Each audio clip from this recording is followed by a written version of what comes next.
Welcome to Lecture 27. Today, things are going to warm up a bit. We're going to explore some of the early 19th century ideas about heat. Not so much what heat was thought to be.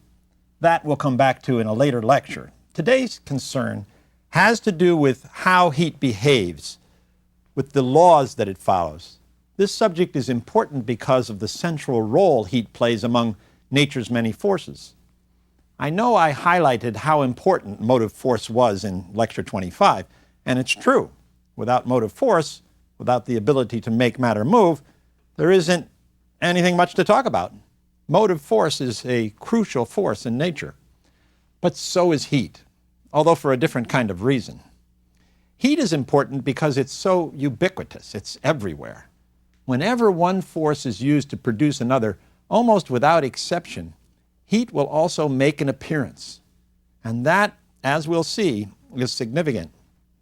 Heat also has other characteristics we need to know about, and we'll learn about two of them today. First, let me raise an interesting question from the inventions that electromagnetism made possible. We discussed some of these last time. It's a question about the interrelationships among forces. Take a generator. By turning a coil of wire mechanically in a magnetic field, we interrupt that field, and that produces electrical current. Now, here's the question. In this circumstance, is the mechanical force we employ to turn the coil merely made use of to produce the electrical force of a current? Or is the mechanical force converted to, does it become electrical force? Or take an electric motor. In an electric motor, we start with electrical current and we end up with the rotating mechanical motion of the armature. In this case, is the electrical force of the current merely made use of in obtaining the mechanical rotation, or does the electrical force become mechanical force? Let me put it in a slightly different way. If we start with a limited amount of mechanical force for our generator, say we're going to turn the coil in the magnetic field by allowing a weight to drop through a small distance. That's a limited amount of mechanical force. Say we've rigged up our generator so that as the weight falls, it turns the coil in the magnetic field and thus generates a small current in the coil. Now, has the mechanical force here merely been made use of to produce the current, or has the mechanical force actually become the electrical force? Say it's the first case. Say it's merely been used but not used up. Then it should still be around. It should be recoverable so that we could use it again. But in the second case, where the mechanical force is said to become the electrical force, the mechanical force is no longer around. It has been lost as mechanical force, but the force continues to exist as electrical force. I hope you see the different implications that these two possible interpretations have. We're going to unpack this issue today as we meet some early attempts to understand the behavior of heat. They came about as French natural philosophers from the early decades of the 19th century began to explore the relationship between heat and motive force.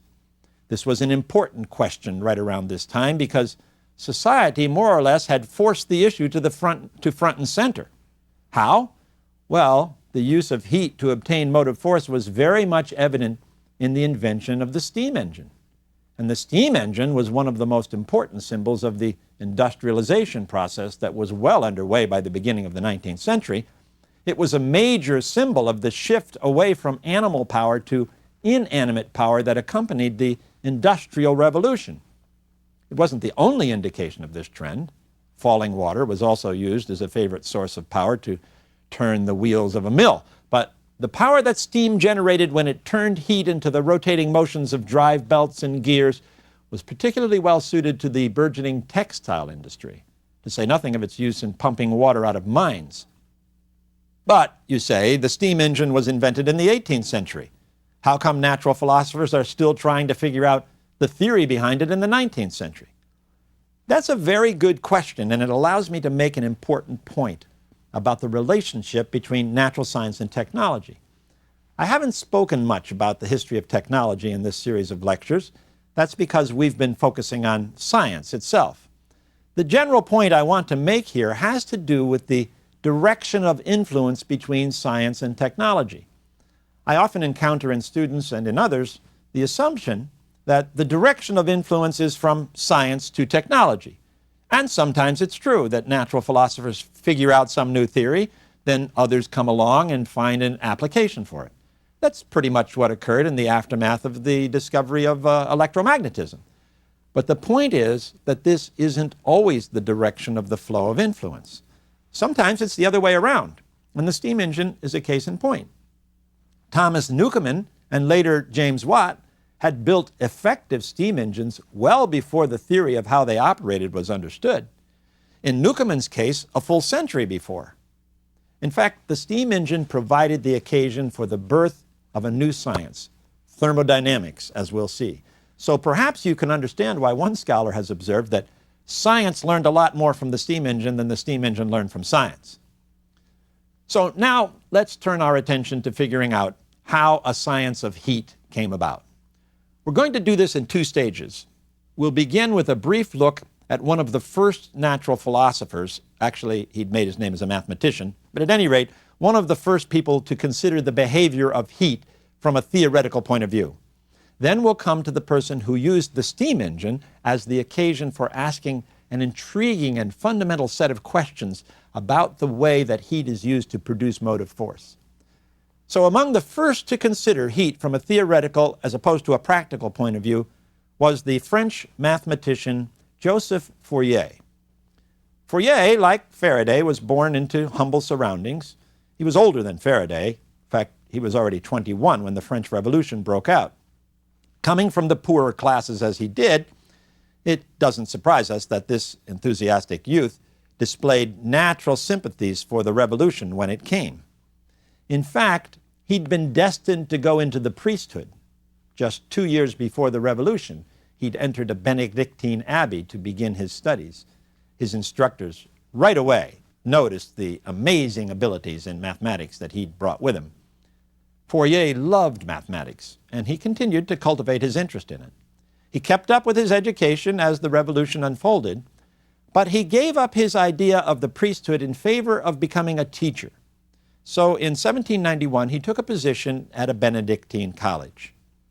But he was still enthusiastic for the political change that was occurring and became active in the local revolutionary committee. That was a dangerous path to tread because, as we've seen in our earlier discussions, things could turn against one quickly. Fourier, in fact, did become entangled in some internal differences of opinion during the year of the Reign of Terror, and that was the most dangerous time of all.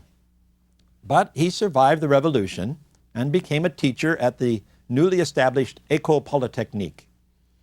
It was his mathematical abilities that distinguished him, and he soon acquired an important position there. Once things began to settle down, at least a little, Fourier was tapped by the rising young French military star, Napoleon Bonaparte, who had an idea to gain glory for France by conquering Egypt. Napoleon persuaded Fourier to go along in the summer of 1798 as a technical advisor. The Egyptian campaign was by all accounts a disaster, although Napoleon emerged from his failure relatively unscathed. Later, when he was Emperor of France, Napoleon appointed Fourier prefect of Grenoble. It was during this first decade of the 19th century that Fourier devoted himself to the study of heat. Now, Fourier wasn't interested in steam engines. His question was a very theoretical one. How does heat flow through solid bodies? Can I capture the way heat flows in bodies in a mathematical description? Now, let me just tell you that Fourier did do what he set out to do.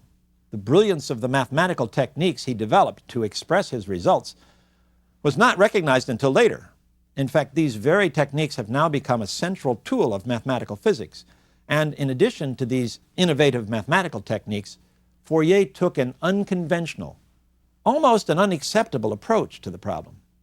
I'll tell you what that was in just a second, but perhaps you can see why at first his work was not well received and wasn't even published. It was eventually published in 1822. His book, which was called The Analytical Theory of Heat, appeared, and the merit of his work began to be recognized. Now, we don't need to go into the complex mathematics Fourier used in his analysis. I just want to focus on that unconventional aspect of Fourier's treatment of heat, the one that didn't particularly endear him to his colleagues. It's something, incidentally, that links him to Ørsted. Not in the specific result, but in the kind of result he'd come to. Like Ørsted, Fourier brought a non-Newtonian element into physics. Ørsted had introduced the idea of a circular force. We saw how impossible that was for classical Newtonian minds like Ampère to accept. In Fourier's case, the non-Newtonian element showed itself differently. It had to do with the way heat flowed, and it was this. The laws Fourier had formulated for the conduction of heat implied that heat flow was not reversible. So what's the big deal here? Why is that so hard to swallow? Well, the mechanical laws Newton formulated to describe how the machinery of nature ran were reversible. That is, they could be thought of as running backward as easily as forward. In theory, there was no reason at all why you couldn't think of the universe as running backwards as easily as forwards. That's how, in fact, Halley had uncovered the discrepancies between Newton's theory and the ancient records of eclipses of the moon that we discussed back in Lecture 2. He'd run the system backwards to see where the moon should have been and found that the theory said it was one place when the actual historical record said it was another. So nature's laws shouldn't be irreversible. They shouldn't describe behavior that went one direction only and couldn't be thought of as running backwards because they weren't like mechanical processes. There was another problem. Recall that Pierre Laplace had suggested in his system of the world that the cosmos was stable and that implied it was also eternal. It would run on forever. In fact, our old friend John Playfair from Lecture 17, he was the defender of Hutton's theory of the Earth. He'd taken this very idea from Laplace's work. In his book of 1802, he said, and I'm quoting, "All the variations of our solar system are periodical. The system is thus endowed with a stability which can resist the lapse of unlimited duration. It can only perish by an external cause." But what if there were irreversible processes in nature? What then? Would that mean that Laplace might be wrong? Fourier's depiction of an irreversible flow of heat, then, is the second instance we have met in which nature appeared to escape the confines of Newtonian laws. Let's now turn to the second stage of our story. This is the one that relates directly to the steam engine, and it involves another Frenchman from around this time who also had become fascinated by the theoretical study of heat, this time as it appeared in the steam engine. His name was Sadi Carnot. Unlike Fourier, he came from an important family in France. Well, it hadn't always been an important family. His father, Lazare Carnot, had come from modest social origins back in the old regime, but he'd risen far. He'd chosen a military career, and that sent him through schooling that exposed him to mathematics and natural science, and he'd excelled in those subjects. During the Revolution, Lazare continued to rise fast. At one point, he was a member of the Committee of Public Safety, and then was put in charge of several armies defending France. After the Revolution, he'd risen so far that he became one of the 5 directors. That was the ruling body that replaced the National Convention in 1795. In fact, he became president of the Directory. And he continued to remain close to the sources of power during the tumultuous political events after Napoleon became ruler. But by 1807, he'd had enough and he decided to retire from public life, Lazare. So Lazare decided that his son, Sadi, would receive the benefit of an excellent education, and there was no one better to guarantee that than Lazare himself, who'd studied mathematics and mechanics, and he'd actually written books on those subjects. So he did everything he could to prepare his son for successful study at the increasingly famous school for technical education, the École Polytechnique. It worked because Sadi completed his studies in engineering, math, and science, and then, as expected, entered the military.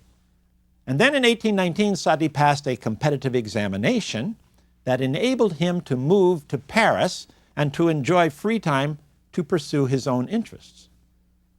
This was good for the future of natural science because young Carnot had developed a curiosity about some important practical questions concerning heat engines. His father had written on machines and their operation, so maybe it was something in the family blood. Anyway, one of the questions Carnot wanted to answer was whether there was a maximal amount of motive force that could be obtained using a certain amount of heat. Say a steam engine puts out a certain amount of heat. Is there a limit to the amount of motive force you can get from that heat? Another question was whether some substances were better than others in producing a given amount of motive force. Say I use coal to produce the heat. Is that better than using wood in terms of the amount of motive force I get? These were very practical questions.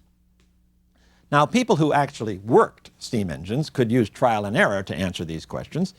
They could determine from experience if different engines produced different amounts of motive force from the same quantity of heat. But those folks had no interest in thinking about the question theoretically. What more could they get from that? They knew what they had to know. But Carnot was not someone who actually used steam engines to make a living, and he was interested in the theoretical side of the question. So it was in his pursuit of these theoretical questions that Carnot came upon a very important insight whose implications would take some time to appreciate. Here it is in a nutshell. We'll have to tease out why it's so important as we go along. Carnot realized that if heat were going to be used to produce motive force, then the only way that could happen was if heat at a higher temperature fell to a lower temperature. Okay, that's the insight. Just file it away for a moment.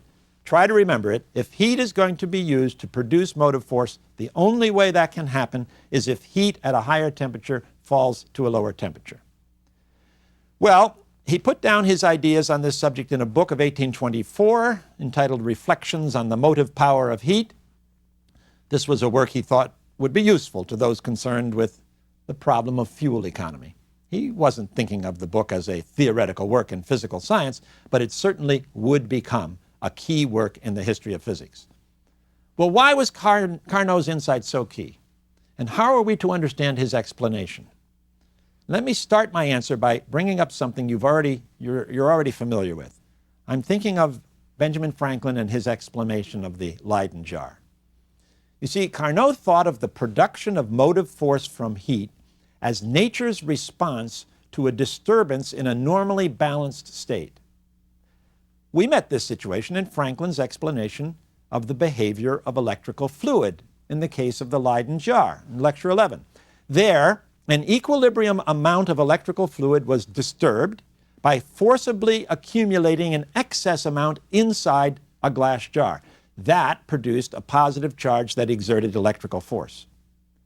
Carnot viewed the steam engine as another way of disturbing a normal state, then presenting nature with an opportunity to restore the original state. Now, I should clear up right now that the heat engine Carnot imagined was an ideal engine. An ideal heat engine is one in which parts are considered weightless and no heat is lost to friction or by conduction. He didn't worry about friction or such things. And Carnot didn't commit himself in his book to a particular view of what heat was. That was a controversial subject, as we'll learn in Lecture 29. Most of his readers, however, took him to mean that heat was a weightless fluid that Lavoisier had called caloric. Caloric was one of those imponderable substances. It was the weightless material element of heat, which when combined with gross material bodies, made them warm. It was supposedly present in or attached to all matter. How much caloric was present was a measure of the matter's temperature. For example, the temperature of air in the chamber of a steam engine depended on how much caloric was present in the volume of the chamber. If you packed more caloric in there, then the temperature would go up. So you could say that the temperature was an index of the density of the caloric. Now, with these assumptions, Carnot proceeded to analyze how disturbing and then restoring an equilibrium state could tell us how a steam engine is able to produce motive force. First, imagine a cylinder with a movable piston that expands the volume of the cylinder on its upstroke and compresses the volume on its downstroke. So imagine that. Got it? Okay. Now, before the operation begins, the system is static and in equilibrium. The piston's not moving because everything is balanced. Carnot assumed that nature would maintain that equilibrium if at all possible. Okay, now we're going to introduce some extra caloric into the cylinder. We'll do this by bringing the cylinder into contact with a body that's made hot by steam. We'll call its temperature T1. So while the cylinder is touching the body with the steam, caloric flows into the cylinder. When this extra caloric is introduced by admitting steam briefly into the chamber, nature reacts. Nature will keep the situation at equilibrium if at all possible. So nature retains the equilibrium in the system by providing motive force, by moving the piston at the top of the chamber up so that the volume of the chamber inside the cylinder increases. So we've increased caloric, but we've now increased the volume as well, and that keeps the density of the caloric the same. In other words, the temperature remains constant here. We still have equilibrium as long as we maintain the original density of caloric. Okay, remove the cylinder from its contact with this hot body. No more steam flows in. Now, when the addition of heat is suddenly stopped, the piston doesn't instantly cease its motion. It keeps going up a bit. And when that happens, the volume of the chamber expands more than is necessary to maintain equilibrium. So now we have an unstable situation. We no longer have equilibrium. The density of the caloric has decreased as the extra volume is added. And what that does, actually I should ask, what does that mean? It means that the temperature has to begin to drop from T1. No longer is there equilibrium in the system because the normal density of the caloric has been reduced. Now, nature doesn't like this. Nature will keep things in equilibrium if at all possible. So, nature tries to reestablish equilibrium. But that can't happen unless somehow an opportunity is made available to restore the normal density of the caloric.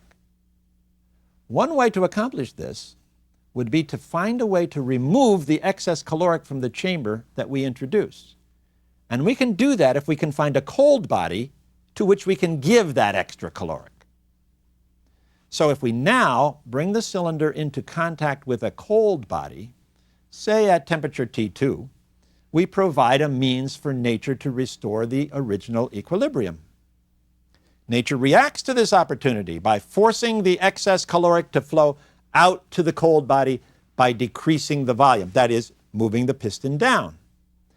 At first, the loss of caloric is compensated for by the decreased volume, so the lower density of the caloric doesn't immediately change, but if the system is to return to its starting point, equilibrium has to be restored.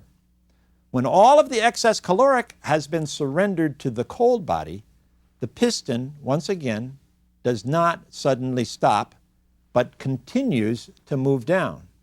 Now, the continued descent of the piston means that you're decreasing the volume in the chamber, and that means that the density can increase, which it does until the original density of the caloric, that is the original temperature, is reached. Equilibrium has been restored. Now, what did Carnot learn from this analysis?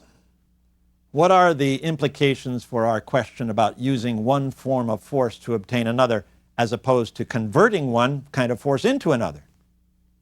First, heat can only be used to move a piston up and down, provided that it could be given to a body that was colder. That was his insight about a fall in temperature being necessary if you're going to use heat to obtain motive force. Carnot was very clear about this. Of course, the motive power of the engine depended on the production of heat to supply the extra caloric at the beginning, but it also depended on the availability of cold. Without the latter, Carnot tells us, and these are his words, without the latter, the heat is useless. In fact, Carnot determined the specific motive power you could produce from heat was due to two factors: the amount of heat, that is, the extra caloric supplied, and the size of the temperature fall. He was beginning to get a handle on those practical questions he started with. You remember, the one about whether there was a maximal amount of motive force that could be obtained using a certain amount of heat. Carnot inferred one more thing from his analysis.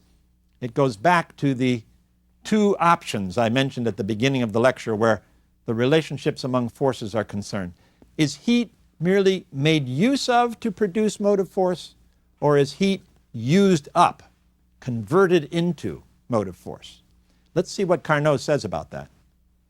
Carnot says this, and I quote, "The production of motive power is then due in steam engines not to an actual consumption of caloric, but to its transportation from a warm body to a cold body, that is, to its reestablishment of equilibrium." I guess that makes clear which side he's on. Carnot's idea of how heat is used here is similar to the way water is used in a mill wheel. Water flows in at the top, descends with the turning wheel, runs out the bottom. Water is delivered from one place to another without being consumed in the process. A simple way of putting this is that for Carnot, heat was conserved. You don't use it up, you just move it around. Now we'll see that there's going to be some problems with this conclusion of Carnot's, but let's not lose sight of his key insight. To use heat to produce mechanical force, there has to be a fall in temperature. That would stay. But he wasn't done yet. Remember the other question Carnot had asked? The one about whether some substances were better than others in producing a given amount of motive force? Carnot's analysis allowed him to solve this problem. If motive power depended on the difference in temperature between the hot body and the cold body, then the substance used to supply the heat was not important. The maximum theoretical power obtainable from a given amount of heat from steam was the same as the maximum power that could be obtained from that same amount of heat supplied by any substance at all. That settled that. A second conclusion was even more surprising because it was based on the understandable assumption that some heat engines must be more efficient than others. Remember, his heat engine was an ideal one, so he imagined it was reversible. It didn't involve the flow of heat as Fourier understood it. So Carnot imagined that he could think of a heat engine running backwards. In that case, he'd take heat from a cold body and deliver it to a hot body. He knew this was only something he could think of about in the ideal, as a thought experiment, but he had a reason for pursuing it. Say he had a real efficient heat engine. What if he used that one to drive a second, less efficient one in reverse direction? The second one would take heat from a cold body and deliver it to a hot body. But if the first were more efficient than the second one, that was going backwards, then the first one would use less power than the second one would as they went through their respective cycles. That would mean that the caloric used by the first engine would have been put back by the engine it was driving backwards, but that there would be some extra power left over from the first engine because it was more efficient. Well, the implication of that was mind-boggling. It suggested that the process could go on forever, that you'd have a perpetual motion machine. But Carnot, and everyone else, regarded that as impossible. So that had to mean that his assumption was wrong. You couldn't have ideal reversible heat engines that had different efficiencies. All ideal reversible heat engines must have the same efficiency. These remarkable conclusions about heat were just the beginning of the new science of thermodynamics. We'll learn just how important they were when we come to the famous second law of thermodynamics in Lecture 31. Since that law also gets us entangled in a 19th century version of culture wars, we need first to catch up on what's been going on in the relationship between science and culture from this period. And that we'll do in our next lecture.